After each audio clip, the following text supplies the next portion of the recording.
shoulder position. Yep. The like tentative fingers or when it's not balancing.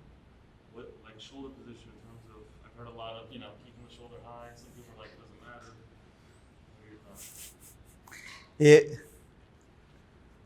So the general answer is, I don't think there's one way to do it, but what's the most important is that once it's there, it doesn't move.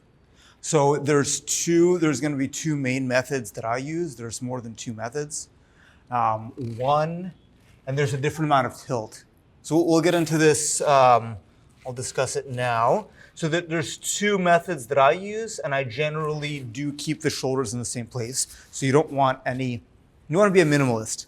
You don't want to do too much extra movement, because then one of those extra movements could be enough to throw you off. So whatever your shoulder position is on two arms, I like to stay. I don't like to push more, but I have to push twice as much to keep that same push. And then when I go to one arm, the position of the shoulder doesn't change. So there's two ways already, assuming that you can do it. Number one is to lift the shoulder up and tilt. So there's a tilt of the body, meaning when this happens, that leg that's connected to it is a little bit lower, and then it stays there. So there's unevenness of the shoulder. The other way to do it is to, I'm thinking about this shoulder actually going out. So that leg that's connected to it, rather than tilting as much, it's moving more like this. And this position is less tilted. It's more upright. I actually like this a lot in my more recent explorations because it's more minimal. To me, either one of those is fine. You don't want any extra movement of the shoulders, and especially what ends up happening, that's one of the mistakes people make, is when they lift the arm, they move the shoulder instead of just moving the arm. What's that bend at the elbow? Yeah, and that's so I always do a bend at the elbow. Some people, usually more gymnastics background, will do the full straight. I don't like this because it can throw you off more.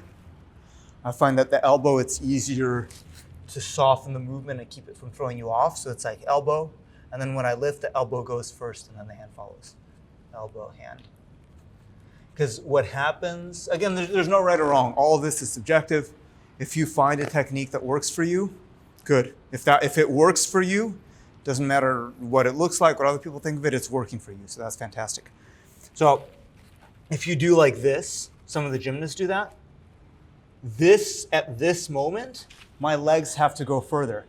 At this moment, they have to go back in.